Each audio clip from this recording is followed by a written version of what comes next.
네, 하나님 말씀 보도록 하겠습니다. 출애굽기 34장 1절부터 9절까지의 말씀입니다. 출애굽기 34장 1절부터 9절까지의 말씀. 저와 여러분이 한 절씩 교독하고 마지막 절은 합독하도록 하겠습니다. 출애굽기 34장 1절부터 9절까지의 말씀 교독합니다. 여호와께서 모세에게 이르시되 너는 돌판 둘을 처음 것과 같이 다듬어 만들라. 내가 깨뜨린 처음 판에 있던 말을 내가 그 판에 쓰리니 아침까지 준비하고 아침에 시내산에 올라와 산 꼭대기에서 내게 보이되 아무도 너와 함께 오르지 말며 온 산에 아무도 나타나지 못하게 하고 양과 소도 산 앞에서 먹지 못하게 하라.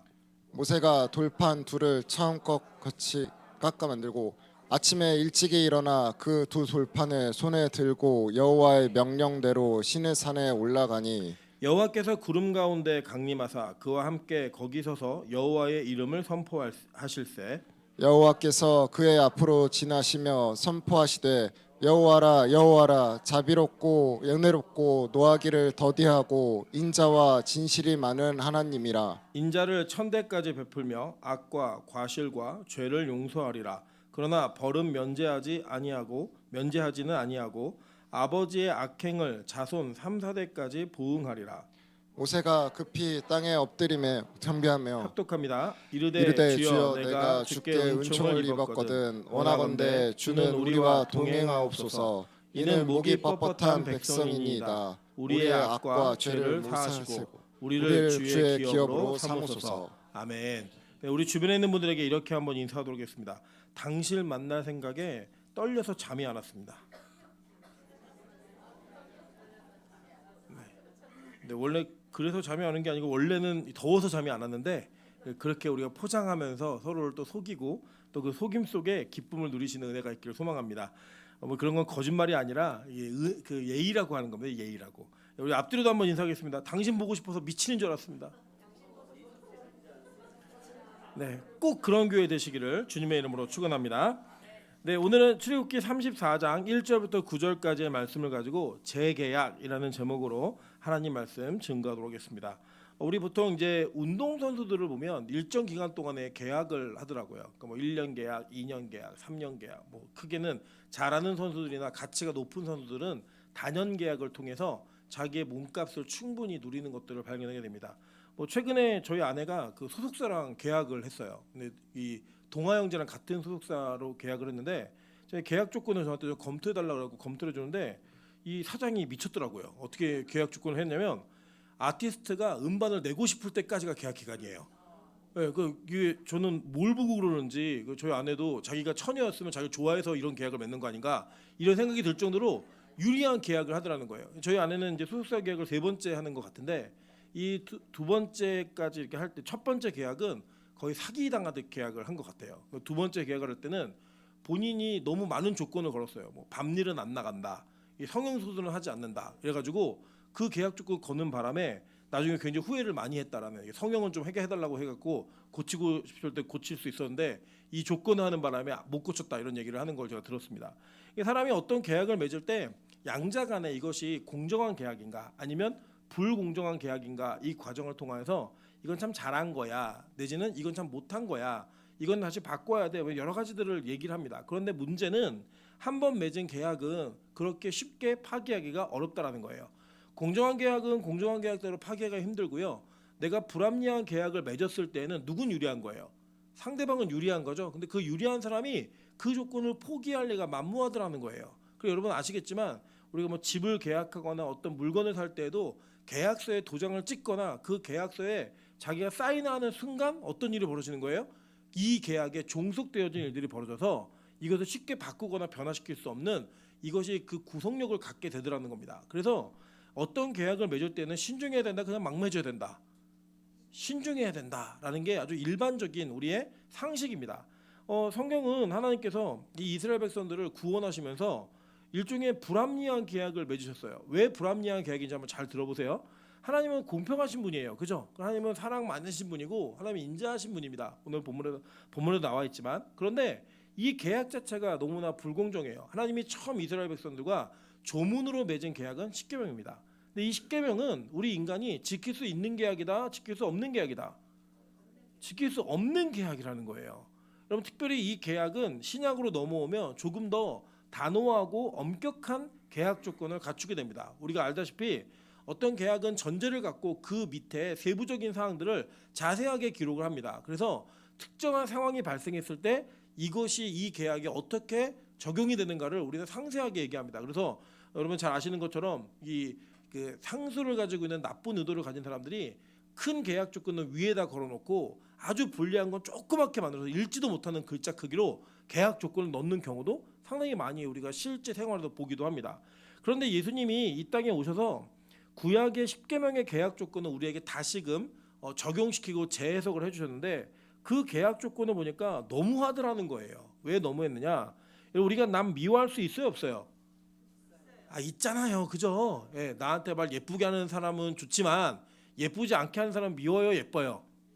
밉잖아요. 자식도 말 예쁘게 안 하면 밉습니다. 우리 인간이에요. 그런데 예수님이 이 땅에 오셔서 뭐라고 말씀하셨냐면 형제를 미워하는 자마다 이미 살인한 자라는 거예요. 구약의 조항은 그냥 살인하지 말라였거든요. 근데 이 구약 조항의 밑에 세부적인 내용이 뭐가 달려있냐면 미워해도 살인한 거라는 거예요. 이게 계약 지키기 어렵다 싶다. 어려워져 버렸어요. 더. 이런 간음하지 말라. 평생에 간음하지 않고 사는 분들 계시잖아요. 그죠? 근데 이 간음하지 말라는 조항이 예수님이 가지고 있는 특별 조항을 딱 보다 보니까 뭐가 붙은 거예요? 여자를 보고 음욕을 품은 자마다 이미 간음한 자다라고 얘기한 거예요. 여러분 부부 생활하시면서 남편 아닌 다른 사람의 모습을 보면서 멋있다, 저런 남자랑 살면 어떨까 이런 마음 가져본 적 있다 없다? 신성이를 못 보셨기 때문에 그런 일이 벌어질 수 있지만 우리 안에 어떠한 사건과 상황이 되어지면 그 조건 속에서 내가 기대하던 사람, 내가 꿈꾸던 사람이 아니었을 경우에는 다른 생각을 하는 경우가 있더라는 거예요. 그래서 여러분 꿈에 연예인하고 결혼하는 꿈 꾸신 적 있으시죠? 그죠? 있잖아요, 그죠? 우리 권사님 때는 신성일 나오면은 멋있는 사람 있잖아요. 우리는 뭐 신성일 누군지 잘 모르는 분들 많이 계시지만 이런 일들이 우리 안에 내재하더라는 거예요. 그러니까 구약의 하나님께서 우리에게 맺으신 계약 조건은 되게 불공정한 조건이에요. 뭐냐? 이걸 지키면 복을 주겠다였는데 못 지키면 벌을 준다는 거예요. 그런데 이걸 지킬 수 있는 거예요, 없는 거예요? 없는 법을 갖다 들이미시더라는 거예요. 이게 공평한 조건이에요? 불공정한 조건이에요? 불공정한 조건이에요. 이 세상으로 말하면 공정거래위원회에다가 우리 제소를 할 만큼 어려운 조건들을 우리에게 제시하신 거예요. 사실은 그러한 계약 조건 자체가 어려웠기 때문에도 있었고 또 우리 인간 자체가 이 계약을 지킬 마음도 그렇게 강력하지 않았습니다. 그래서 인간들은 이 사람들은 이 이스라엘 백성에게 하나님의 계약을 걸고 계실 때 조건을 쓰고 계실 때에 이미 범죄하고 있었어요. 이 계약 조건이 완성되자마자 그들은 이 계약 조건을 파기하지 않으면 안 될 만큼의 어마어마한 죄악을 모세의 눈앞에서 저지르고 있었고 하나님 앞에서 계약을 파기하고 있었다는 겁니다. 그래서 이 파기되어지는 계약 속에 모세는 이 상징인 십계명 돌판을 이 산에 내려오면서 깨뜨려 버렸죠. 그 깨뜨려 버렸던 그 사건을 성경은 우리 기억하면서 오늘 하나님께서 모세에게 다시 말씀하십니다. 1절 한번 볼까요? 여호와께서 모세에게 이르시되 너는 돌판들을 처음 것과 같이 다듬어 만들라. 내가 깨뜨린 처음 판에 있던 말을 내가 그 판에 쓰리니 이거예요. 다시 계약서를 쓰시겠다라는 거예요. 자, 이 계약을 쓰시는데 첫 번째와 두 번째가 어떤 차이가 있는지 한번 보도록 할게요. 먼저 첫 번째 돌판에 대한 우리 성경의 진술을 보겠습니다. 출애굽기 24장 12절입니다. 여호와께서 모세에게 이르시되 너는 산에 올라 내게로 와서 거기 있으라. 내가 그들을 가르치도록 내가 율법과 계명을 친히 기록한 돌판을 내게 주리라 라고 얘기했어요. 자, 오늘 본문에 보시면 이 본문에서는 너는 돌판 둘을 처음 것과 같이 깎아 만들라 라고 얘기했어요. 그리고 언제까지 명령이었냐면 보세요. 2절에 보면 아침까지 준비하고, 그러니까 모세가 밤새도록 잤다 못 잤다? 못 잤어요. 밤새도록 돌판 깎은 거예요. 계속 이걸 했는데 이 출애굽기 24장에 보니까 이거 첫 번째 돌판 주실 때예요. 너는 그냥 산에 올라와서 앉아 있으래요. 그냥 산에 올라와. 그럼 내가 계명이 적혀진 돌판을 줄게. 이거였어요. 그럼 이 첫 번째 돌판은 모세가 깎았어요, 안 깎았어요? 안 깎았죠. 누가 깎아줬어요? 하나님이 깎아주셨어요. 자, 계속 볼게요. 출애굽기 31장 18절입니다. 여호와께서 시내산 위에서 모세에게 이르시기를 마치신 때에 증거판 둘을 모세에게 주시니 이는 돌판이요 하나님이 친히 쓰신 것이더라. 그죠? 말씀을 하시고 난 다음에 증거판 둘을 모세에게 주셨다라고 얘기해요. 그러니까 모세가 가지고 올라간 판에 기록하신 게 아니라 판 자체를 하나님이 모세에게 주신 거예요. 그러니까 첫 번째 돌판을 기록해서 거기에 이 적혀진 계명과 함께 모세에게 이 계약서가 올 때에는 모세가 한 일이 있었다 없었다? 없었다고요. 자, 계속 보겠습니다. 신명기 4장 13절 다 같이 읽어보실게요. 자, 시작. 여호와께서 그의 언약을 너희에게 반포하시고 너희에게 지키라 명하셨으니 곧 십계명이며 두 돌판에 친히 쓰인 것이라. 자, 그 계약의 내용도 하나님이 직접 쓰셨다라는 거예요. 친히 쓰신 내용이 있습니다. 이 첫 번째 돌판을 받은 사람들이 어떠한 결론을 맺게 되었는가를 모세가 신명기에서 이 사건을 추억하면서 이 당시에 사람들이 다 죽고 그 자녀들에게 그들의 부모들이 어떤 죄악을 저질러서 어떤 결과가 왔는지를 설명해주는 구절이 신명기 9장 17절부터 11절이에요. 한번 보겠습니다. 17절입니다. 자, 다 읽어드릴게요. 좀 길지만 너는 광야에서 내 하나님 여호와를 경노하게 하던 일을 잊지 말고 기억하라. 내가 애굽 땅에서 나오던 날부터 이곳에 이르기까지 늘 여호와를 거역하였으되 호렙산에서 너희가 여호와를 경노하게 하였으므로 여호와께서 진노하사 너희를 멸하려 하셨느니라. 그때 내가 돌판들 곧 여호와께서 너희와 세우신 언약의 돌판들을 받으려고 산에 올라가서 40주 40야를 산에 머물며 떡도 먹지 아니하고 물도 마시지 아니하였더니 여호와께서 두 돌판을 내게 주셨나니 그 돌판들의 글은 하나님이 손으로 기록하신 것이요 너희의 총의 날에 여호와께서 산상 불 가운데서 너희에게 이르신 모든 말씀이니라. 40주 40야를 지난 후에 여호와께서 내게 돌판 곧 언약의 두 돌판을 주시고 내게 이르시되 일어나 여기서 속히 내려가라. 내가 애굽 땅에서 인도하여 낸 내 백성이 스스로 부패하여 내가 그들에게 명령한 도를 속히 떠나 자기를 위하여 우상을 부어 만들었느니라. 여호와께서 또 내게 말씀하여 이르시되 내가 이 백성을 보았노라. 보라 이는 목이 곧은 백성이니라. 나를 막지 말라. 내가 그들을 멸하여 그들의 이름을 천하에서 없애고 너를 그들보다 강대한 나라가 되게 하리라 하시기로 내가 돌이켜 산에서 내려오는데 산에는 불이 붙었고 언약의 두 돌판은 내 두 손에 있었느니라. 내가 본즉 너희가 너희 하나님 여호와께 범죄하여 자기를 위하여 송아지를 부어 만들어서 여호와의 명령하신 도를 빨리 떠났기로 내가 그 두 돌판을 내 두 손으로 들어 던져 너희의 목전에서 깨뜨렸노라 라고 얘기해요.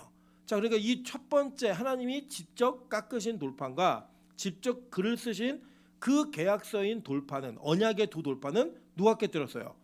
모세가 깨뜨렸다는 거예요. 왜요? 이스라엘 백성들이 죄를 지어버린 거예요. 여러분 1계명이 뭐죠? 나 외에 다른 신을 섬기지 말라. 2계명은요? 우상을 만들지 말라. 3계명은요? 여호와의 이름을 망령되이 일컫지 말아라. 4계명은요? 안식일을 거룩하게 지켜라. 그죠? 이 1, 2, 3, 4계명은 보통 우리가 일반적으로 하나님과 관련된 계명이라고 얘기합니다. 그 다음에 5계명이 내 부모를부터 시작해서 살인, 간음, 도둑질 이 계명들은 이웃과에 관련된 계명이라고 보통은 얘기를 해요. 물론 이제 우리가 분석해보면 다 그런 건 아니지만 근데 이 하나님과에 관련된 1, 2, 3, 4계명을 이스라엘 백성은 한 방에 다 날린 거예요. 계약 조건 한 가지만 어겨도 큰 문제가 발생하는데 1, 2, 3, 4계명을 한꺼번에 다 어겨버린 겁니다. 그러니까 이 모세 입장에서 볼 때는 이 계약을 어기고 이 언약을 어긴 백성들은 죽어야 마땅해요. 하나님이 당장 죽여버려도 할 말이 없는 그런 상황이에요. 심지어 하나님께서 내가 다 죽여버리고 내가 너로 다시 시작할 테니까 말리지 마 라고 얘기한 거예요. 그리고 그때 모세의 심정이 어땠을까요? 모세는 그 돌판이 화가 나서 깨뜨린 게 아니라 이거 안 깨뜨리면 누가 죽어요? 백성이 다 죽게 생긴 거예요. 그래서 이 계약을 깨뜨려 버린 겁니다. 그러고 난 다음에 어떤 결론이 이루어졌나 한번 계속 볼게요. 출애굽기 32장 26절부터 29절입니다. 이에 모세가 진문에 서서 이르되 누구든지 여호와의 편에 서 있는 자는 내게로 나아오라 하매 레위 자손이 다 모여 그에게로 가는지라. 모세가 그들에게 이르되 이스라엘의 하나님 여호와께서 이렇게 말씀하시기를 너희는 각각 허리에 칼을 차고 진 이문에서 저문까지 왕래하며 각 사람이 그 형제를 각 사람이 자기의 친구를 각 사람이 자기 이웃을 죽이라 하셨느니라. 레위 자손이 모세의 말대로 행하매 이날에 백성 중에 3,000명 가량이 죽임을 당하니라. 모세가 이르되 각 사람이 자기의 아들과 자기의 형제를 쳤으니 오늘 여호와께 헌신하게 되었느니라. 그가 오늘 너희에게 복을 내리시리라 라고 얘기했어요. 자, 이 장면이 얼마나 잔인하고 얼마나 힘든 장면이냐면 이 백성들이 범죄한 사람들 이 앞에서 모세가 얘기하는 거예요. 야, 아직 하나님 편에 선 사람 나와. 그랬더니 레위 지파가 다 나온 겁니다. 그러니까 뭐라고 얘기하냐면 지금부터 허리에 칼 차고 진 이쪽 끝부터 저쪽 끝까지 가면서 걸리는 사람 다 죽어. 다 죽여버려. 그리고 왕래하라 그랬어요. 그럼 뭐예요? 왔다 갔다 해요. 그러니까 갈 때 한 번 안 걸렸을 수 있는데 또 오면 어떻게 되는 거예요? 죽는 거예요. 그냥 그게 친구든 이웃이든 다 죽이라는 거예요. 그래서 실제로 그 계명에 적용되어져서 이 계명을 어긴 자들이 어떤 죽음을 맞이하게 되는가를 성경은 예시로 보여줬어요. 그래서 몇 명이 죽어요? 3,000명이 죽었다라는 거예요. 여러분, 이 죽음이라고 하는 하나님의 언약을 어긴 것은 우리의 죽음과 필연적으로 연결되어 있는 장면임을 성경은 이야기합니다. 계속 볼까요? 이것이 어디서 출발하나 볼까요? 창세기 2장 9절 오타입니다. 2장 9절 그리고 16절과 17절 보겠습니다. 여호와 하나님이 그 땅에 보기에 아름답고 먹기에 좋은 나무가 나게 하시니 동산 가운데에는 생명나무와 선악을 알게 하는 나무도 있더라라고 얘기했어요. 자, 이게 뭐냐면 하나님이 동산 중앙에 생명나무와 선악을 알게 하는 나무를 두셨는데 그 동산 안에 있는 나무 중에 이 나무 두 나무가 특별하게 예쁘고 아름다운 나무는 아니었어요. 보니까 보세요. 그 땅에 보기에 아름답고 먹기 좋은 나무가 나게 하시니, 그죠? 많은 나무 열매가 이미 누릴 수 있게 하셨다는 거예요. 그럼 하나님이 금지하신 법이 하나 있었는데 뭘 금지하셨냐면, 자 볼게요. 16절부터 17절입니다. 여호와 하나님이 그 사람에게 명하여 이르시되 동산 각종 나무의 열매는 내가 임의로 먹되 선악을 알게 하는 나무 열매는 먹지 말라. 내가 먹는 날에는 반드시 죽으리라 하시니라. 이게 뭐예요? 계약이죠. 네, 이거 안 먹으면 어떻게 되는 거예요? 영원히 사는 거죠. 이 계약의 일종에 이거 지켜 먹으면 죽고 안 먹으면 살아. 이걸 지켜야 된다라고 누가 언약을 맺으신 거예요? 하나님이 맺으신 거라고요. 근데 이걸 누가 따먹었어요? 아담이 따먹고 하와가 따먹고 아담이 따먹었다고요. 인류 모두가 이걸 따먹어 버렸어요. 이 따먹은 결과가 뭐냐? 창세기 3장 7절입니다. 이에 그들의 눈이 밝아져 자기들이 벗은 줄을 알고 무화과 나무 잎을 엮어 치마로 삼았더라. 21절부터 24절 다 같이 읽어보겠습니다. 자, 시작. 여호와 하나님이 아담과 그의 아내를 위하여 가죽옷을 지어 입히시니라. 여호와 하나님이 이르시되 보라, 이 사람이 선악을 아는 일에 우리 중 하나같이 되었으니 그가 그의 손을 들어 생명나무 열매도 따먹고 영생할까 하노라 하시고, 여호와 하나님이 에덴 동산에서 그를 내어 그의 근원이 된 땅을 갈게 하시니라. 이같이 하나님이 그 사람을 쫓아내시고 에덴 동산 동쪽에 그룹들과 두루 도는 불칼을 두어 생명나무의 길을 지키게 하시니라. 자, 그들이 이 선악과 열매를 따먹은 거는 하나님과 언약을 깨뜨린 거예요. 어겨버렸다고요. 어긴 결과가 그들에게 나타난 현상이 뭐냐면 그들이 눈이 밝아져 자신들이 벗은 줄 알게 되는 부끄러움을 느끼게 되었습니다. 그 인간 죄를 지면 수치심이 들고 부끄러움이 느껴지게 돼 있어요. 우리 인간은 다 열등감과 비교의식에 사로잡혀 있는데 그게 뭐의 결과다? 죄의 결과라는 거예요. 죄의 결과. 죄를 지었기 때문에 나보다 돈이 많은 사람, 공부를 많이 하는 사람, 외모가 좋은 사람, 뭔가 더 많은 것을 가진 것 같은 사람에게 우리는 느끼는 열등감이 생기는 거예요. 그래서 그 열등감을 가리기 위해 무화과 나무 잎을 엮고 치마로 삼지만 무화과 나무 잎이 영원하든가요? 그렇지 않아요. 근데 하나님은요, 그렇게 수치심과 부끄러움을 느끼는 자들을 구원하시는 것을 어디서 이미 하셨냐면 이 타락한 에덴 동산에서 이미 하셨어요. 그 증거가 뭐예요? 가죽옷을 지어 입히셨다고요. 가죽옷을 지어 입히셨지만 그 구원의 계획과는 별개로 하나님은 그들이 죄된 상태에서 죄의 문제가 완전히 해결되지 않은 상태에서 생명나무 열매를 따먹고 영원히 살까봐 그들을 쫓아내 버리셨어요. 여러분, 그게 뭐냐면 하나님의 사랑인 거예요. 여러분, 이런 게 있습니다. 예를 들어서 찬소나 찬이가 저한테 아빠 100만 원만 이러면 제가 줄까요 안 줄까요? 안 주죠. 저도 100만 원이 없는데 무슨 100만 원을 줘요. 줄 수가 없어요. 근데 찬이나 찬수가 아빠 10,000원만 아니면 내지는 1,000원만 라고 얘기하면 왜 줄까요 안 줄까요? 주겠죠. 그죠? 자, 우리가 찬이에게 찬수에게 제가 100만 원을 줄 수 없는 것은 이 아이들이 그 100만 원을 100만 원의 가치를 알면서 쓸 수 없기 때문이에요. 그러나 이 아이는 500원, 1,000원이 어떤 가치인지는 알아요. 이미 찬수는 그 가치를 알고 있어요. 그래서 찬수가 그러더라고요. 저기 자기 방을 치우는데 자기 그 한놈의 친하게 지낸 형이 놀러 왔더니 같이 치워달라고 부탁을 했어요. 치워주면 뭐 해줄 건데 자기가 편의점에서 쏘겠대요. 얼마를 쓸 건데 10,000원을 쓰겠대요. 그러니까 이 형이 그럼 13,000원 써야 돼. 안 된대요. 그 비싸서. 얘한테 개념이 있는 거예요. 이게 얼마나 써야 되는지. 그러니까 그 아이에게는 이 돈의 가치가 무엇인지를 아는 거예요. 찬이는 자기가 반짝이는 신발을 신고 있는데 누가 어떤 어른이 자기도 이거 사달라고 했더니 자기가 사주겠다고 얘기를 했어요. 얼마짜리 사줄 거야? 10,000원짜리 했더니 10,000원 너무 비싸대요. 3,000원짜리 사주겠대요. 얘는 개념이 없는 거예요. 그냥 3,000원짜리 신발이 어디 있어요 요새. 이게 모르는 거죠. 그 개념이 있고 없고의 문제 때문에 이걸 맡길 수가 없는 거예요. 이건 더 심한, 이 성경에 나와 있는 건 더 심각한 문제예요. 여러분 성경에는요 죄를 지은 상태에서 영원히 사는 상태를 지옥이라고 얘기합니다. 여러분 우리가 예수 믿고 죽느냐 믿지 않고 죽느냐 이 사건이 어떤 차이를 갖고 오게 되냐면 양쪽 다 영원히 살아요. 다시 부활한다고요. 죄인들은 이 벌의 심판의 부활을 하게 되고요. 의인들은 생명의 부활을 하게 돼요. 그래서 영원히 사는 존재가 됩니다. 우리는 모두가 다. 그런데 한쪽은 천국이라고 하는 하나님의 나라에서 영원히 사는 거고요. 한쪽은 불못에서 영원히 사는 거예요. 그래서 그것을 영원한 삶이라고 얘기하지 않고 죽음이라고 얘기하는 겁니다. 죽는 게 훨씬 나니까 이게 영원한 죽음이라고 얘기하는 거예요. 그래서 지옥의 형벌은 끝나지 않는 죽음이라고요. 그래서 하나님은 죄된 상태에서 인간이 영원히 살까봐 생명의 나무로부터 분리시켰어요. 이게 뭐예요? 심판이에요? 사랑이에요? 사랑이에요. 하나님은 그들을 가지고들 입혀서 이미 구원하셨다니까요. 구원하셨어요. 그들의 부끄러움을 가리셨다고요. 그리고 난 다음에 하신 일이 뭐냐? 그들의 힘으로 그들의 손으로 영생의 나무를 먹고 죄된 상태에서 영원히 살까봐 그들을 완벽히 분리시켜버린 거예요. 여러분 그게 어떤 현상으로 드러나게 됐냐면 우리가 구원은 받았는데 뭘 경험하냐? 죽음을 경험하게 되는 거예요. 이번 주간에 우리 장지만 목사님의 장례가 있었습니다. 여러분 우리 모두가요 이 병 자체가 현대의학으로는 고칠 수 없는 병인 걸 다 알고 있었어요. 본인도 알고 계셨고요.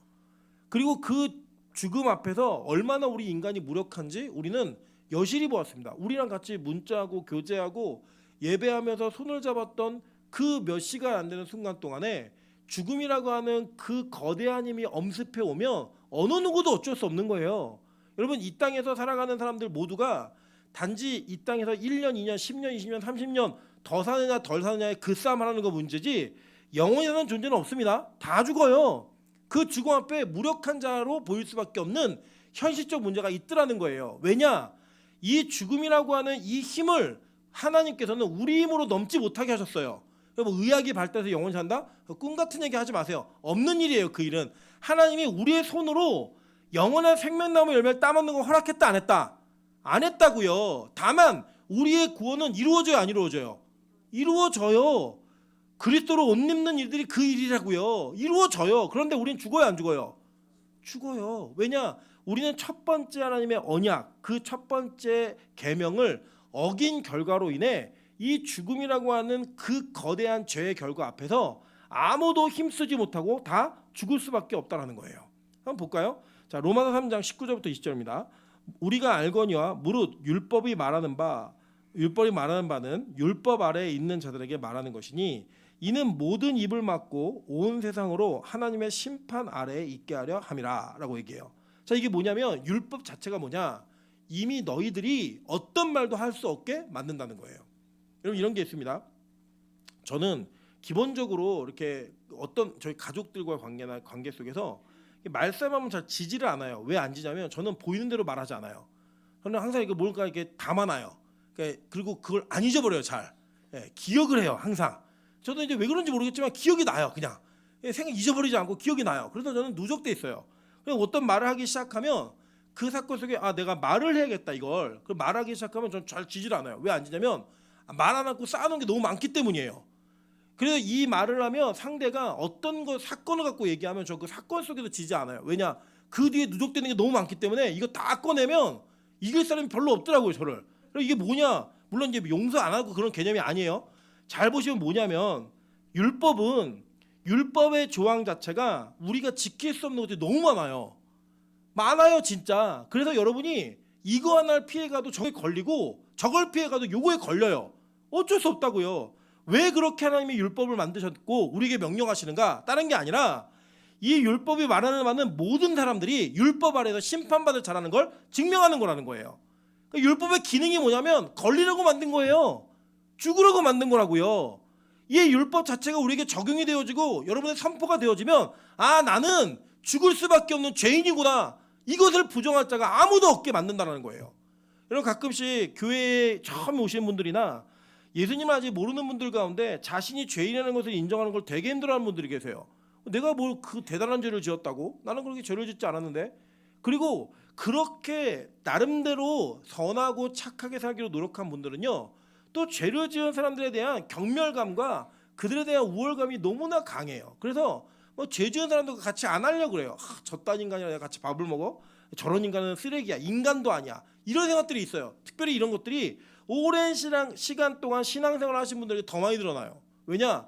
한국 사회는 이 유교적 사회여가지고 뭔가 내가 행동적으로 뭘 옮겨내지 않고 참아내고 이겨내고 견뎌내면 죄를 짓지 않았다고 생각해요. 예를 들어서 때리고 싶은 사람이 있는데 안 때리고 참으면 그 사람은 의인이라고 얘기해요.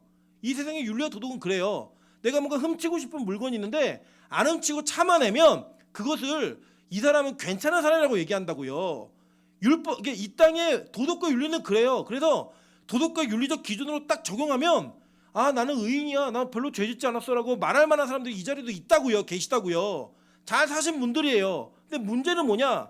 성경에 하나님이 맺으신 이 불공정한 조약은, 불공정한 계약 조건은 그 어떤 누구도 이 윤리와 도덕적 수준으로 피해갈 수 없는 법을 적용시켜 버리더라는 거예요. 여러분 아까 제가 말씀드렸잖아요. 남의 거 안 훔쳤는데 나 저거 갖고 싶은데 없는 사이에 저거 한번 내 가방에 넣어봐 라고 하는 생각하는 순간 우린 뭐예요? 이미 도둑질한 자라는 거예요. 내가 누군가를 미워한 순간 이미 그 사람은 살인한 자라는 거예요. 여러분 운전하시다 보면 막 살인 충동이 올라올 때 있잖아요. 그죠? 확 받아버려 막 이런 생각 들고 밀어버려 이런 생각 들 때 있다고요. 정말 나를 해코지하고 나를 괴롭게 하고 어렵게 하는 사람들에 대한 분노와 막 절제되지 않는 감정들이 막 솟구쳐 오를 때가 있다 없다? 있잖아요. 그것 자체를 성경은 행위와 똑같은 문제로 본다고요. 그러니까 율법의 첫 번째 기능은 뭐예요? 우리 보고 죄지라고 하나님이 만들어 놓은 계약이에요. 그러면 우리의 결과는 뭐예요? 죽음이에요. 첫 번째 계약을 어겼던 모든 사람들은 다 죽었다고요. 죽을 수밖에 없었어요. 여러분 이스라엘 백성이 얼마나 호연지기가 있었는지 아세요? 출애굽기 24장을 보시면요, 이 십계명을 받은 모세가 너희들이 이거 지킬 수 있니? 라고 할 때 전체가 다 뭐라고 얘기해요? 아멘이라고 얘기했다고요. 여러분 우리 많이 하잖아요. 막 여러분 뭐 죄와 싸워 이겨야 됩니다. 아멘 하시잖아요. 그죠? 나약한 우리를 박차고 하나님의 뜻으로 향해 달려가야 됩니다. 아멘 하시잖아요. 그리고 그게 그렇게 아멘했듯이 이스라엘 백성이 아멘했다고요. 여러분 우리 진짜 은혜 받으면요 평생 주님만 섬기고 살 수 있을 것 같아요. 진짜 은혜가 충만할 때는요 교회만큼 좋은 곳이 없어요. 예배 시간에 막 기다려진다고요. 잠깐은. 근데 계속 그러던가요? 아니잖아요. 이렇게 날씨가 더우면은 어디가 천국이에요? 집에서 에어컨 틀어놓고 나오지 않고 그죠? 그냥 속옷 차림에 그냥 에어컨 바람 쐬고 있는 게 그게 천국이잖아요. 그죠? 어떤 이들에게는 진짜로 내가 가지고 있는 내 삶과 이 모든 것들을 다 내려놓고 주일날 뛰어가지고 레저 뭐 호캉스라고 그러죠. 호텔에서 수영장 딸린 호텔에서 쉬면서 노는 게 그게 천국이에요. 그런데 우리가 이 더위를 뚫고 교회 와야 된다? 힘들다 안 힘들다? 아 힘들잖아요. 아까도 우리 박매석 권사님이 지금 저희 부엌에 에어컨이 없다는 거예요. 없어졌다는 거예요. 그 에어컨 그 리모컨이 너무 화가 나신 거예요. 우리 방송 더위를 많이 타시니까 제가 갔더니 선반 위에 있어요. 선반 위에 있는데 우리 권사님이 못 찾으셔가지고 몇 명을 죽였을까요? 내가 다 물어봤다는 거예요. 사용한 사람들 다 물어봤는데 다 모른다는 거예요. 다 죽인 거예요 벌써. 근데 저 인간 때문에 더운 이 그 부엌에 들어가고 우리 인간이 그런 존재라고요. 그러니까 우리는 율법이라고 하는 그 첫 번째 돌판이 주어진 순간 죽을 수밖에 없는 존재라는 게 증명된 거예요. 기능이 그거예요. 그리고 여러분 참 웃긴 건 뭐냐면요. 한국 교회가 이 기본적인 사실을 잘 못 가르쳤어요. 그래서 우리는 마치 신앙생활을 잘하면 이 첫 번째 돌판에 기록되어 있는 말씀을 지킬 수 있는 것처럼 우린 가르쳤다고요. 권사가 되고 장로가 되고 목사가 되고 사역자가 되면 이 율법이 어떤 것도 걸리지 않아야만 훌륭한 목사라고 얘기했고 훌륭한 장로라고 훌륭한 권사라고 말했어요. 그 우리는 그걸 하기 위해서 뭘 하냐? 위장하는 거예요. 미워했는데 안 미워한 것처럼, 간음했는데 간음 안 한 것처럼, 도둑질했는데 도둑질 안 한 것처럼 하나님이 아니라 세상의 신을 섬기고 있고 돈이 하나님인데 그 하나님을 섬기는 것을 통해 내가 이 돈 벌면 주일할게요 라고 말하면서 우리는 수없이 많이 가장해 왔다고요. 왜요? 그렇게 가장해야지만 율법에 걸리지 않는 자가 되니까. 그건 뭐예요? 하나님이 걸려서 죽으라고 준 법을 안 걸리고 지켜보겠다고 자기를 위장하고 가장한 삶을 살아낸 거예요. 그 결과가 뭐예요? 결국에는 다 들통나고 다 말같았어요. 그래서 다 죽었던 거예요. 하나님이요, 두 번째 돌판을 하실 때는 왜 이 돌을 깎아오러 가셨는가 이거예요. 자, 인간이 두 번째 돌판을 받았을 때는요, 이 돌판을 직접 깎습니다. 근데 재밌는 게 뭐냐면 하나님께서 성경에 기록되어져 있는 성막과 성전 안에 있는 물건들 중에 깎아서 만들지 못하게 했던 물건들이 있어요. 그게 뭐냐? 여러분, 제단이에요. 제단. 제단 아시죠? 제단은 뭐냐? 번제로 나의 죄의 대가를, 죄를 짊어진 짐승을 불태워 하나님께 올려드리는 곳이에요. 그죠? 그 번제단에서 일어난 일은 뭐냐면 죄의 문제가 해결되는 곳이라고요. 거기에는 내가 돌을 깎지 못하게 했어요. 여러분, 그 게스트웨이인가 그 영화에 보면 그 무인도에 어떤 항공사 직원이 비행기가 추락해가지고 무인도에 떨어지게 돼요.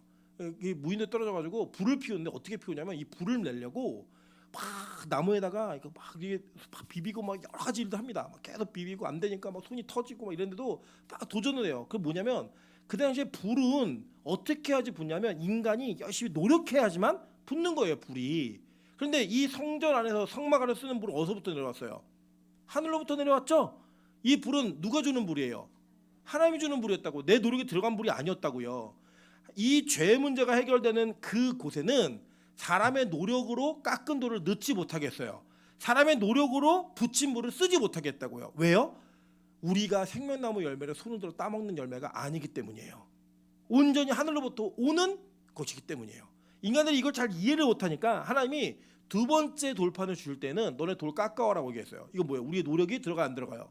들어가죠. 이런 모세가 하나님도 얄고 주시죠. 저녁에 얘기하신 거예요. 너 아침까지 돌판 깎아와. 어떻게 깎아야 돼요? 밤새도록 깎는 거 잠도 못 자고 깎아갔는데, 자, 여기에 첫 번째 조건이 불공정 조건이었으면 두 번째 좀 여유 있게 하셔야 될 거 아니에요. 나 외에 다른 신을 섬기지 마. 3번은 봐줄게. 그죠? 뭐 아로새기 우상을 만들지 마. 그런데 2번 정도는 봐줘. 망령되게 일컫지 마라. 근데 들키지만 않으면 돼. 뭐가 좀 여유 있게 있어야죠. 조건이 안 되는 걸 아는데. 근데 거기에 뭘 새겼어요? 똑같은 조건을 새겨 넣으셨다고요. 우리의 노력으로 지킬 수 없는 법이라는 걸 똑같이 하나님이 그대로 써 넣으셨어요. 근데 놀라운 사실은 뭔지 아세요? 이 두 번째 깎은 돌판은 법궤 안으로 들어가요. 첫 번째 돌판은 깨졌는데 두 번째 돌판은 법궤 안으로 들어간다고요. 여러분, 법궤 안에 들어갔을 때 이 돌판이 들어가 있는 돌판을 대면하고 마주했던 일은 대속죄일, 대제사장이 1년에 단 한 번 7째 달 14일 날 들어간다, 10일 날 들어간다고요. 들어갈 때에 이 대제사장이 뭘 뿌려요? 그 돌판 위에다가, 법궤 위에다가 피를 뿌렸죠. 속죄소 위에다가. 그 피로 이 하나님이 이 율법을 보지 못하게 가리는 거예요. 즉, 이 두 번째 돌판은 뭐냐면, 두 번째 돌판 역시 못 지키는 법인데 이 못 지키는 법을 내가 못 본 척 넘어가 주겠다는 거예요. 똑같은 조건인데 너희들 노력으로 못하는 거야. 이거 근데 넘어가 줄게 얘기하는 거예요. 잘 볼게요. 자, 신명기 9장 18절부터 21절입니다. 그리고 내가 전과 같이 40주 40야를 여호와 앞에 엎드려서 떡도 먹지 아니하고 물도 마시지 아니하였으니 이는 너희가 여호와의 목전에 악을 행하여 그를 경노하게 하여 크게 죄를 지었습니다. 여호와께서 심히 분노하사 너희를 멸하려 하셨으므로 내가 두려워하노라. 그러나 여호와께서 그때에도 내 말을 들으셨고 여호와께서 또 아론에게 진노하사 그를 멸하려 하셨으므로 내가 그때에도 아론을 위하여 기도하고 너희 죄 곧 너희가 만든 송아지를 가져다가 불살라 찢고 티끌같이 가늘게 갈아 그 가루를 산에 흘러내리는 시내에 뿌렸느니라 라고 얘기해요. 자, 보니까 하나님이 백성도 죽이려고 그랬고 아론도 죽이려고 했죠. 그래요. 근데 누가 빌었어요? 모세가 빌고 빌어갖고 이걸 유보시켰다고요. 연기시켜버렸다고요. 하나님 그렇게 하시면 안 됩니다. 하나님 애굽에서 끌어내갖고 다 죽여보세요. 애굽 사람들이 뭐라 그러겠어요? 참으세요 좀. 하나님 아론하고 약속한 게 있잖아요. 대제사장으로 세우기로 약속하셨잖아요. 이거 봐주세요. 계속 빈 거예요. 그래서 이걸 다 심판을 넘었어요. 다 넘어갔어요. 그래서 볼게요. 신명기 10장 1절부터 5절입니다. 다 같이 읽어보실게요. 자, 시작. 그때 여호와께서 내게 이르시기를 너는 처음과 같은 두 돌판을 다듬어 가지고 산에 올라 내게로 나오고 또 나무 궤 하나를 만들라. 내가 깨뜨린 처음 판에 쓴 말을 내가 그 판에 쓰리니 너는 그것을 그 궤에 넣으라 하시기로 내가 조각목으로 궤를 만들고 처음 것과 같은 돌판 둘을 다듬어 손에 들고 산에 오르매 여호와께서 그 총의 날에 산 위 불 가운데에서 너희에게 이르신 십계명을 처음과 같이 그 판에 쓰시고 그것을 너에게 주시기로 내가 돌이켜 산에서 내려와서 여호와께서 내게 명령하신 대로 그 판을 내가 만든 궤에 넣었더니 지금까지 있느니라. 자, 여기 이 법궤 안에 돌판에 들어갔죠. 그죠? 그리고 이 법궤가 뭘 상징하고 의미하는지 우리 법궤 배울 때 다 배우셨잖아요. 그죠? 이 법궤 자체가 테바라는 단어도 법궤라고 얘기했고, 그죠? 방주라는 상자 자체가 법궤 얘기했으며 아론이라고 하는 단어도 이게 법궤예요, 법궤. 이 법궤 안에 들어감으로 말미암아 우리가 지킬 수 없는 법을 하나님의 은혜로 덮겠다라는 하나님의 의지를 보여주신 거예요. 법궤가 가지고 있는 그 여호와의 임재 속에 우리가 스스로 지킬 수 없고 스스로 해낼 수 없는 걸 누가 하시겠다? 하나님이 하시겠다라는 정확하고 분명한 약속을 우리에게 허락해 주신 거예요. 여러분 보세요. 실제로 보면 이 일 이후에 어떤 일이 나면 볼게요. 출애굽기 34장 28절부터 33절입니다. 모세가 여호와와 함께 40일 40야를 거기 있으면서 떡도 먹지 아니하였고 물도 마시지 아니하였으며 여호와께서는 언약의 말씀 그 십계명을 그 판들에 기록하셨더라. 모세가 그 증거의 두 판을 모세의 손에 들고 시내산에서 내려오니 그 산에서 내려올 때 모세는 자기가 여호와와 말하였으므로 말미암아 얼굴 피부에 광채가 나나 깨닫지 못하였더라. 아론과 온 이스라엘 자손이 모세를 볼 때에 모세의 얼굴 피부에 광채가 남을 보고 그에게 가까이 하기를 두려워하더니 모세가 그들을 부르매 아론과 회중의 모든 어른이 모세에게로 오고 모세가 그들과 말하니 그 후에야 온 이스라엘 자손이 가까이 오는지라. 모세가 여호와께서 시내 산에서 자기에게 이르신 말씀을 다 그들에게 명령하고 모세가 그들에게 말하기를 마치고 수건으로 자기 얼굴을 가렸더라라고 얘기해요. 자, 내려왔더니 그 예수님 하나님과의 두 번째 만남 속에서 받은 율법을 갖고 내려왔는데 40일 동안 금식하며 말씀 듣고 내려왔더니 얼굴에서 뭐가 났어요? 광채가 났는데 모세는 몰라요. 여러분 그래서 보시면 화장은 누굴 위해서 하는 거죠? 남을 위해서 하는 거잖아요. 그죠? 제가 충격받았던 게 하나가 뭐냐면 우리 명수 형제가 이발을 되게 자주 해요. 저보다 훨씬 자주 해요. 제가 그때 회개했어요. 뭐냐면 저는 귀찮아가지고 잘 안 하거든요. 근데 이렇게 나를 단정하는 것은 나를 위해 하는 게 아니라 남을 위해 하는 거구나. 제가 그걸 깨달으면서 이게 대단히 좀 의미가 있다고 생각했어요. 이 모세가요 자기 얼굴 빛이 나는지 몰라요. 사람들은 그 빛을 보고 되게 두려웠어요. 자, 이게 지금 여러분 이 구약의 사건이 신약에서 다 하나님께서 완성하시는 사건으로 예수님이 완성하실 거로 다 종합적으로 나타납니다. 한번 볼게요. 자, 로마서 3장 21절부터 24절입니다. 이제는 율법 외에 하나님의 한 의가 나타났으니 율법과 선지자들에게 증거를 받은 것이라. 자, 율법의 의는 우리를 구원해요, 못해요? 못한다. 우리가 그 의를 이룰 수가 없어요. 율법의 의가 모자라서가 아니고요. 율법의 의를 이루어야지만 구원을 받아요. 계약 조건을 지켜야지만 구원을 받는다고요. 그런데 그 계약 조건은 우리가 지킬 수 있어요, 없어요? 못 지키기 때문에 그 율법은 우리 구원 못해요. 우리의 문제예요. 율법의 문제가 아니라 우리의 문제라고요. 그런데 우리가 문제가 있기 때문에 하나님은 율법 외에 한 의를 우리에게 허락하셨는데 그 의는 율법의 보증을 받는 거예요. 자, 이해되시죠? 어떤 관계인지. 그러니까 예수님은 율법과 별개가 아니라 율법의 보증을 받기 때문에 구약의 증거를 반드시 거쳐서 증명이 돼야 되는 거예요. 그 증명되지 예수가 우리에게 증거를 받아 오면, 자 보세요. 곧 예수 그리스도를 믿음으로 말미암아 모든 믿는 자에게 미치는 하나님의 의인이 차별이 없느니라라고 얘기하는 거예요. 자, 우리가 지켰으면, 자 보세요. 여기 이 중에 하나님이 10계명 중에 적어도 8계명 이상을 지켜야 구원받아라고 얘기하면 뭐가 생기나 한번 볼게요. 제가 예를 들어 임철 목사가 깎아스로 8계명을 지키고 통과했어요.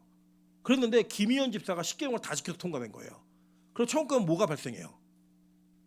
뭐가 발생할까요? 1등, 2등이 발생하는 거예요. 야 너는 진짜 10계명 다 짓고 들어왔네. 너는 근데 겨우 8계명? 9계명은 난 중간은 했어. 이런 일이 생기지 않겠어요? 그죠? 우리 안에 그런 일 발생하겠죠? 세상에 하는 일이잖아요. 그죠? 누가 더 도덕적인가? 누가 더 윤리적인가? 그래서 여러분 뭐 요새 저기 국회 보시면 그 똥 묻은 개가 겨 묻은 게 나무라고. 그죠? 너보다 난 덜 묻었어요. 막 서로 막 그거 공격하고 있는 거 아니에요. 그거 뭐 느끼는 게 없으세요? 이게 이 세상을 사는 지옥을 사는 사람들의 모습이에요. 뭐 이런 거 정도는 봐줄 수 있어야지. 남이 하면 죽이려 그러고 이런 일들이 있다고요. 천국에 만약에 계명의 8계명만 지켜도 간다. 9, 10계명 지킨 사람은 의가 남는 거예요. 내 의가. 그런데 우리는 그 계명 중에 어떤 하나도 어기면 못 들어가요. 그러니까 이 율법 지킬 사람이 있어요, 없어요? 없다고요. 그래서 구원 못 받으니까 하나님이 다른 의를 주신 거예요. 그 의가 뭐냐? 예수를 믿는 의를 우리에게 전가하신 거예요. 그래서 그 의는 차별이 없어요. 이 땅에서 어떻게 살았든지, 이 땅에서 어떤 존재로 있었든지 예수를 믿으면 다 동일하게 구원받는 거예요. 여러분 제가 실예가 없기 때문에 요 근래에는 실예가 없기 때문에 옛날의 예를 좀 말씀드리면 우리나라의 최초 연쇄살인범이 김대두라는 사람이에요. 17명 죽였어요. 이 죽인 이유도 자기 인생이 망해가지고 그냥 이 망한 인생 대충 살아보자 그러고 죽였어요. 그래서 정말 특이한 케이스예요. 사이코패스도 아니에요. 그래서 어떤 때는 뭐 850원 훔치려고 사람 죽이고요. 심지어는 그 죽이는 것 때 자기 얼굴이 남을까봐 11살짜리 여자애를 기둥에 묶어놓고 성폭행하고 죽였어요. 그러면 17명을 죽였어요. 그냥 노인 때려 죽이고 이유 없이 죽였어요. 이 사람이 잡혔습니다. 잡힌 다음에 이 사람이 뭐라고 했냐면 내가 문제가 아니라 사회관을 이렇게 만들었다는 거예요. 그래서 이 사람이 그래서 교도로 가면서 뭘 얘기했냐면 절대 초범과 재범을 같이 두지 말아라. 그러면 이게 옮는다 죄가. 이래가지고 진짜 그때부터 이게 분리되기 시작한 거예요. 이런 일이 벌어졌는데 이 사람이요. 사형 선고를 받은 이후에 한 목사님의 설교와 복음 전도를 듣고 예수를 믿었어요. 그리고 완벽하게 회심을 했어요. 그리고 자기가 사형 선고를 받았는데 항소하지 않고 그 사형 집행을 그대로 당했어요. 여러분 이 사람이 구원받았을까요? 못 받았을까요? 구원받았을까요? 못 받았을까요? 받았어요. 받았는데 이걸 인정하기 힘들어요. 세상에서 이걸 얘기하잖아요. 세상은요. 야 그런 인간이 어떻게 구원받아? 이렇게 얘기한다고요. 말도 안 되는 얘기하지 마. 심지어 우리조차도 그렇게 얘기한다고요. 나는 김대도보다 훨씬 잘 살았는데 왜 김대도가 구원받고 나에게도 구원받는데 똑같은 구원이래? 말도 안 되지. 나는 그렇게 안 살았는데 나는 평생 목사로 살았는데 난 전도사로 나는 권사로 장로로 부끄러움 없이 살다가 갔는데 왜 저 인간과 똑같아야 돼? 여러분 잘 기억해 보세요. 예수님이 돌아가실 때에 십자가에 돌아가실 때에 예수님의 오른편의 강도가 구원을 받아요. 여러분 그러니까 여러분 오른편의 강도 이러니까 굉장히 선해 보이시죠? 구원받은 성도니 강도니까. 이 강도가 어떤 강도냐면 예수님이 이 8.15 특사처럼 6월절에 유대인들의 죄인들 한 사람 풀어줬어요. 풀어줄 때 누가 예수님 대신에 풀려나냐면 바라바라는 그 강도가 풀려나요. 바라바라는 강도가. 근데 그때도 못 풀려난 강도예요. 이 강도는. 무슨 말인지 이해되세요? 그 당시에 사회적 윤리 도덕적으로 볼 때 이 사람 쓰레기라고요. 완전히. 가망성 없는 쓰레기인데 예수님 오른편에서 처음에는 같이 욕했어요. 왼편 오른편 강도가. 마지막에 하나님 날 좀 불쌍히 여겨주세요 라고 얘기한 그 말 때문에 오늘 네가 나와 함께 낙원에 이르리라 라고 얘기하면서 공생의 이후에 처음으로 예수님과 함께 낙원에 들어간 자가 됐다고요. 이거 이해되세요? 여러분 그 강도보다 잘 사셨잖아요. 적어도 윤리적 도덕적 법률적으로 그 강도보다 못한 사람을 산 분이 여기 안 계시잖아요. 그런데 그 강도가 구원을 받았다고요. 이게 이해가 되시냐고요. 이게 성경이에요. 이게 구원이라고요. 하나님의 의는 차별이 없다고 얘기하는 거예요. 여러분 이렇게 두 번째 율법 즉 예수는 우리를 살리기 위해 우리를 죽이는 거예요. 우리가 어떤 죄인이어도 그 죄로부터 나를 건지기 위해 우리를 죽이시는 거라고요. 완전 달라요. 그 예를 볼게요. 요한복음 8장 4절부터 11절이에요. 예수께 말하되 선생이여 이 여자가 간음하다가 현장에서 잡혔나이다. 모세는 율법에 이러한 여자를 돌로 치라 명하였거니와 선생은 어떻게 말하겠나이까. 그들이 이렇게 말함은 고발할 조건을 얻고자 하여 예수를 시험함이로라. 예수께서 몸을 굽히다 손가락으로 땅에 쓰시니 그들이 묻기를 마지 아니하는지라. 첫 번째로 친히 쓰셨어요. 그죠? 자, 친히 쓰고 난 다음에 이게 이런 거예요. 예수님, 이 여자 현장에서 간음하다 잡혀온 여자거든요. 어떻게 할까요? 죽일까요? 죽이라고 얘기하면 로마법에 걸려요. 이스라엘 공동체에게 자치권을 줬는데 사형 집행권은 주지 않았어요. 그러니까 죽여 이러면 로마법에 고소당하게 되어 있어요. 근데 만약에 죽이지 마라고 얘기하면 누구의 법을 어기는 거예요? 모세의 법을 어기는, 율법을 어기는 자가 되는 거예요. 그러니까 이제 뭘 해도 걸리는 거예요, 그냥. 근데 예수님이 그 말에 대답을 안 하고 계속 글을 쓰시는 거예요, 그냥. 그랬더니 어떻게 하냐고요? 말 좀 해보라고. 어떻게 그렇게 말 잘하더니만 좀 말 좀 해봐요. 답이 뭐예요 도대체? 왜 할 말이 없어요? 계속 종용하니까 예수님이 일어나서 이렇게 얘기하셨어요. 일어나 이르시되 너희 중에 죄 없는 자가 먼저 돌로 치라 하시고, 뭐예요? 죽이라는 거예요. 이게 뭐예요? 율법이에요. 그죠? 첫 번째 율법 죽이라는 거예요. 간음했어? 죽어야지. 죽여. 근데 죄 없는 자가 쳐. 그리고 뭐 했어요? 두 번째로 또 몸을 굽혀 손가락으로 땅에 쓰시니. 친히 쓰였다 그랬죠, 그 돌판을. 두 번째 쓰시는 거예요. 지금 두 번째 쓰신 다음에 두 번째 쓰시는 동안에 이 사람들에게 어떤 변화가 일어나냐면 가책을 느낀 거예요. 죄 없는 자가 치라고? 근데 생각해보니까 자기 죄가 있어요, 없어요? 있어요. 이전에 예수님이 뭐라고 가르쳤냐면, 야, 가늠한 자, 여자를 보고 음욕 품은 자마다 다 가늠한 자야. 이 기준으로 적용해 버리니까 지금 이 여자를 돌로 칠 사람이 있는 거예요, 없는 거예요? 없어요. 하나 둘씩 양심의 가책을 느끼고 떠나기 시작했습니다. 그러네. 지난번에 내가 산상수훈 들었는데 미워하면 살인한 거래. 나 죄인인데, 난 못 치겠는데. 다 가요. 다 없어졌어요. 예수님이 두 번째로 땅에 쓰신 이후에 일어나서 이렇게 얘기하세요. 야, 다 어디 갔어? 여자에게 물으셨어요. 여자가 이렇게 얘기합니다. 다 아무도 없는데요? 예수님이 이렇게 말씀하세요. 다 같이 읽어볼게요. 마지막 까만 부분입니다. 자, 시작. 예수께서 이르시되 나도 너를 정죄하지 아니하노니 가서 다시는 죄를 범하지 말라 하시니라. 예수님은요, 이 간음이 죄라고 얘기하셨어요. 그죠? 그런데 이 죄로 인해 널 죽이진 않겠다는 거예요. 유일하게 이 장면 속에 이 여자를 돌로 쳐 죽일 수 있는 사람은 예수님 한 사람이에요. 죄가 없는 분이니까. 그러니까 예수님이 다 갔지? 나는 너 잘 걸렸어. 나는 너 죽일 수 있어. 난 죄가 없는 인간이거든. 그러면서 돌을 들어서 쳐 죽인 게 아니라고요. 야, 나도 너를 정죄하지 않을 테니까 너 가서 다시는 죄 짓지 마. 이게 뭐였냐면 예수님 스스로 죄 있는 자가 되신 거예요. 누구 때문에? 가늠한 여인 때문에. 누구 때문에? 저와 여러분 때문에. 원래는 우리가 어떤 인간들이었어요? 돌 들고 어느 누구든 죄만 져봐. 아주 에어컨 리모컨이 없어졌다고 사람을 죽여. 널로 와. 이게 우리라고요. 이게 우리의 실제 모습이에요. 여러분, 이게 어떠한 사람의 그냥 재밌는 일화 같지만 우리 안에 이런 마음이 다 있잖아요. 야, 나는 돈에는 철저한 사람인데 너 이거 죽여버려. 너 이렇게 사람들과 관계에서 짜증을 많이 내? 죽여버렸죠. 우리는 벌써 마음에 분노와 적대심과 이런 것들이 다 불타오르는 게 우리의 모습이잖아요. 심지어 부부 사이에서조차도. 그죠? 저희 아내는 저를 진짜 많이 죽여요. 그래서 맨날 죽이죠. 우리 그런 인간들이에요. 심지어 형제 사이에서도요, 정말 많이 죽여요. 그래서 우리는 그런 모습으로 살 수밖에 없는 존재들이에요. 성경은 그걸 정해놨어요. 그냥 알고 계셨다고, 하나님도. 그래서 첫 번째 손가락으로 쓴 글은 우리를 죽일 수밖에 없어요. 두 번째 쓴 글은 그거예요. 야, 두 번째도 똑같아. 법은 똑같아. 그런데 그 죄값을 네가 치르게 하지 않고 내가 치를게. 내가 대신 죄 있는 자가 될 테니 너 가서 다시는 죄 짓지 마. 이게 복음이었다고요. 이게 두 번째 돌판을 쓰신 하나님의 모습이었던 거예요. 예수님이요, 이 일생 공생애를 통해 이 모든 것들을 다 증명하셨어요. 한번 볼까요? 마태복음 17장 1절부터 2절입니다.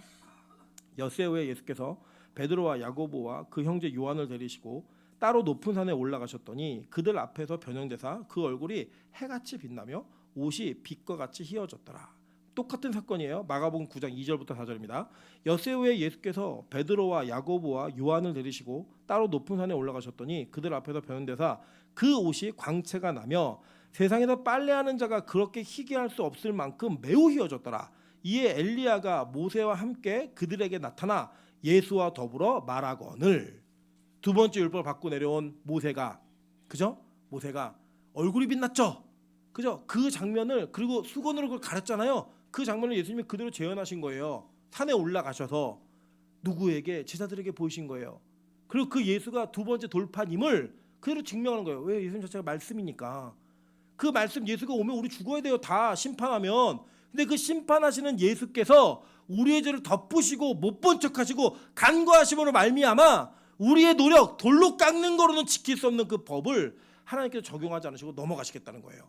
그리고 그분의 힘으로 구원하시겠다는 거예요. 이 장면을요 바울은 이렇게 해석합니다. 갈라디아서 3장 23절부터 27절입니다. 믿음이 오기 전에 우리는 율법 아래에 매인바되고 계시될 믿음의 때까지 갇혔느니라. 이같이 율법이 우리를 그리스도께 인도하는 초등교사가 되어 우리로 하여금 믿음으로 말미암아 의롭다함을 얻게 하려 함이라.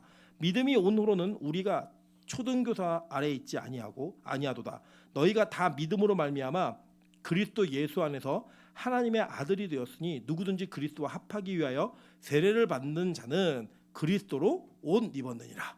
가죽옷을 입는 것과 예수 이 율법 자체가 예수께 우리를 인도하는 초등교사가 된다라는 이 사실을 성경은 그대로 증명하는 거예요. 여러분 잘 보세요. 오늘 우리 이 교회에 장지만 목사님 유족들께서 함께 예배하고 계십니다. 제가 가감없이 저는 뭘 그냥 이렇게 가감없이 말씀드리는 거니까 제가 장지만 목사님하고 장지만 목사님 투병 생활하시면서 하늘문에 계실 때 되게 많이 싸웠어요. 싸운 이유는 딱 하나였어요. 목사님 예전에 설교하시던 그 모습대로 예배 드리시고 예배 좀 목숨 걸어보세요. 어차피 이 병은 현대역으로 안 됩니다. 그래서 죽어도 예배 드리다 죽고 살아도 예배 드리다 사셔야 됩니다. 많이 싸웠어요. 목사님 이걸 못 받아들이시더라고요. 왜냐? 살고 싶은 마음이 있으셨어요. 계속 회복돼서 일어나야 된다. 그러면서 목사님께서 보이신 모습들이 솔직히 말씀드리면 목사로서는 너무너무 실망이었어요. 그래서 저는 진짜 많이 싸웠어요. 왜냐? 제가 할 수 있는 건 딱 그거였어요. 저는 목사님을 살려드린다고 얘기한 적도 없고 그 병이 나을 거라고 얘기한 적도 없어요. 하나님이 일하셔야 된다라고 얘기했고 저는 목사님의 영혼이 천국 가는 게 제 마지막 목표였어요. 그리고 저는 사실은 목사님의 천국에 대한 그 소망과 더불어 제가 실제로 지고 있는 짐은 목사님이 계속 자신의 건강과 모든 것들을 얘기하실 때마다 가족들을 부탁한다는 얘기를 꼭 하셨어요. 자녀들의 이름을 그대로 써가면서 자녀들 그 동생분들의 이름을 써가면서 꼭 부탁한다는 얘기를 꼭 하셨어요. 저는 이 장례를 치르면서 제가 정말 은혜 받았던 건 뭐냐면 이거였어요. 목사님이 마지막 모습에 정말로 하나님께서 원하시는 용기 있고 결단 있는 믿음을 보이셨다고 저는 생각하진 않아요. 그런데 하나님은 목사님을 구원하셨어요. 여러분 장례가 이렇게 되는 순간에 여러분 지금 우리 교회에서 원로 목사님이 돌아가시고 제가 죽어도 이렇게 많은 성도가 함께 예배할 수 있는 장례는 없을지도 몰라요. 어떻게 수련회하고 같이 겹쳐가지고 날짜까지 하나님이 미루셔가지고 위로 예배부터 발인 예배까지 그 어떤 예배 하나 빠짐없이 하나님이 그 예배를 다 영광으로 받으시면서 이 목사님과 유족들에게 진짜 믿음이 무엇인지를 보여줬다고요. 믿음이 뭐냐? 목사님이 구원받을 만한 자격이 있기 때문에 구원받는 게 아니라고요. 오로지 하나님의 은혜로 말미암아 받는 구원, 그걸 보이신 거예요. 저는요 우리 여기 앉아있는 분들이 그 장례식에서 와 장례에 뭐 죽을 뻑이네 아니요, 그냥 하나님의 은혜가 임하니까 자격이 없는 자에게 그 구원이 임하는구나, 그거를 여러분 깨달으시는 게 진짜 이 장례를 잘 보신 거예요. 여기 유족들이 앉아있어요. 여러분 우리는 이렇잖아요. 가족에게 인정받는 목회자가 진짜라는 얘기를 목회자 사이에서 해요. 왜 그러냐? 목회자는 설교하는 인생만큼 자기의 인생을 살아야지 못하기 때문이에요. 그래서 아마 이 가족분들이 오빠의 모습을, 동생의 모습을, 아빠의 모습을 보면서 실망하고 낙심하고 목사 맞아? 왜 저러지? 라고 얘기할 만한 그런 사건들이 왜 없었겠어요? 다 있었겠죠. 그러나 그러한 것들이 그분에게만 있는 약점이 아니고 우리 모두가 다 갖는 약점이라고요. 하나님은 첫 번째 계약으로 인해 다 죽일 걸 알았기 때문에 재계약을 하신 거예요. 원래 조건은 그대로 두되 너희가 계약을 어겨도 내가 그 책임 다 질게. 그 조건으로 재계약을 하신 거라고요. 성공 못해도 계속 음반 내줄게. 세상에 이런 게 어디 있어요? 말도 안 되는 조건이잖아요. 이거보다 더 말 안 되는 게 뭔지 아세요? 계약 조건을 다 어겨서 너네 원래 다 죽어야 되는데 내가 이 계약 조건 다 감안하고 내가 죽어서 니들 살릴게. 이게 예수님의 재계약이었다고요. 하나님의 두 번째 돌파는 그렇게 이루어진 거라고요. 제가 솔직히 말씀드릴게요. 장 목사님, 제가 볼 때 구원받을 만한 믿음을 마지막에 보이지 않으셨어요. 마찬가지예요. 저도 제가 죽을 때가 되면 제 죽음 앞에서 저 목사가 구원받아 할 사람들 많아요. 여러분 몰라서 그렇죠. 많다고요. 그런데 저는 그 장례식 속에 소망을 가졌어요. 무슨 소망을 가졌냐면 구원은 내가 무언가를 해서가 아니라 내가 잘 지켜서가 아니라 하나님의 은혜로 이루어지는 거구나. 하나님의 은혜로 이루어지는 거구나. 그리고 우리 다 있는 거예요. 다 지나가는 거예요. 나중에 무슨 소리 듣고 어떤 얘기가 있고 어떠한 과정들이 드러나더라도 다 잊어버리는 거예요. 여러분, 저는 그래서요, 우리가 우리의 죄악이 폭로당하고 우리가 무언가가 드러나고 하는 게 저는 어려운 문제라고 생각하지 않아요. 세상은 욕할 거예요, 계속. 어차피 이해 못하니까. 그래서 우리는 그 과정 속에서 우리의 죄에도 불구하고 우리를 구원하시는 하나님의 은혜를 경험하는 거예요. 그게 복음이라고요. 그게 하나님의 애초부터 약속하신 은혜의 복음이라고요. 저는 이 복음의 은혜가 우리 빛가서 공개에 있길 원하고, 특별히 오늘 장지만 목사님 유족들에게 임하기를 소망합니다.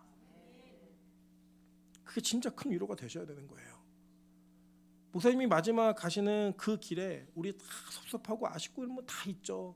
좀 더 계셨으면 좋았겠다. 그러나 하나님은, 저는 아주 적절한 타이밍에, 아주 은혜로운 타이밍에 하나님 불러가셨다고 저는 생각해요. 어쩌면 더 오래 계셨으면 병 간호하는 사람이 지칠 수도 있었고 가족 간에서 불화도 생길 수 있었는데, 하나님 아주 적당한 때에 하나님 부르셨어요. 마지막 목사님이 그렇게 하늘문에 가고 싶었던 그 외침 속에 하늘문을 밟으셨어요. 진짜 오셨다가 거기에서 상황이 안 좋아서 병원 가시는 도중에 심정지가 오셔서 돌아가셨거든요. 저는 그게 하나님 은혜라고 생각해요. 여러분, 사실 하늘문하고 장재만 목사님하고 아주 길고 큰 인연이 있는 것도 아니에요. 빛가서 공개하고 그런 인연이 있는 것도 아니에요. 그런데 하나님께서는 하나님의 은혜 때문에 이 교회와 그곳을 만나게 하셔서 그 모습이 어땠던, 그 사람이 어땠던 개의치 않으시고, 내가 구원하겠다는 니들이 뭔 상관이야. 그리고 구원하시는 거예요. 그게 우리 구원이라고요. 이해가 안 되세요? 그래서 은혜라고요. 인정이 안 되세요? 여러분도 그렇게 구원받는다고요. 여러분, 그래서 우리는 내 힘과 내 노력으로 구원받는 존재가 아니에요. 여러분, 깨끗하게 사셨기 때문에 구원받는 존재가 아니라고요. 우리는 하나님 은혜 때문에 구원받는 존재가 되는 거예요. 저는 이 하나님의 재계약이 여러분 모두에게 임하기를 소망합니다. 재계약에 반드시 임하셔야만 됩니다. 그리고 여러분, 그 재계약으로 말미암아 여러분 눈을 바꾸세요. 생각을 바꾸세요. 판단을 바꾸세요. 아, 저래도 구원받을 수 있구나. 그게 남에게 적용하다 보면 누구에게 적용되면 나에게 적용돼요. 나도 구원받는구나. 나 같은 쓰레기도, 나같이 더러운 인간도, 나처럼 죄를 많이 지은 인간도 구원하시는구나. 저는 그 은혜가 빛가서 공개에 있길 소망합니다. 이 은혜가 우리 유족들에게 아주 깊이 자리 잡길 원합니다. 우리 장재 목사님 우리 교회에게 숙제를 맡기고 가셨어요. 숙제가 누구나 저 뒤에 앉아 계신 5분이 숙제예요. 네, 정말 숙제예요. 네.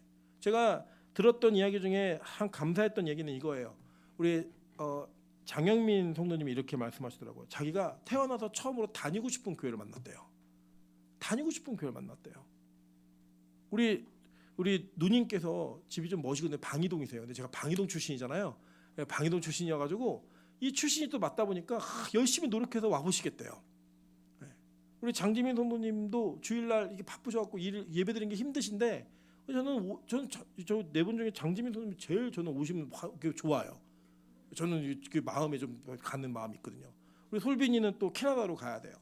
캐나다에 가서도 신앙 잘할 수 있게. 우리 하빈이는 예배를 좀 드리는 척하다가 없어졌어요. 잠수 탔는데 이런 사건이 터져갖고 또 잡혀왔어요. 하나님 은혜예요. 이게 우리를 포기하지 않으시는 거예요. 이해할 수 없잖아요. 여러분, 이해 안 되지 않으세요? 왜 그 하나님이 이 땅에서 나 같은 인간 때문에 죽었어야 됐을까? 왜 하나님이 나 같은 인간 때문에 죽었어야 됐고, 왜 나 같은 인간을 구원하려고 이 땅에 오셨어야 될까? 그게 여러분 어떤 누구의 개인의 문제예요? 우리 다의 문제잖아요. 다의 문제잖아요. 그 고백이 있어야지만 산다고요. 그 고백이 이해되어야지만 우리에게 진짜 구원이 있다고요. 성경이 우리에게 증명하는 거예요. 여러분, 긴장하셔야 돼요. 이 믿음이 없으면, 이 관점으로 다른 사람을 보지 못하면 여러분에게도 그 구원은 없는 거예요. 이렇게 구원하신 하나님의 은혜가 남에게 적용되는 것으로 바라봐지지 않는다면 여러분에게도 그 구원은 없다고요. 내로남불이에요? 남은 되고 남은 안 되고 나는 되고? 그런 건 없어요. 동일하게 하나님의 은혜는 차별 없다고 얘기했잖아요. 그 관점으로 서로를 보셨으면 좋겠어요. 서로를 이해하셨으면 좋겠어요. 그러면 우리에게 하나님의 진짜 구원은 임합니다. 그 재계약이 있는 인생 되시기를 주님의 이름으로 축원합니다. 오늘 시간 찬양으로 고백하도록 하겠습니다.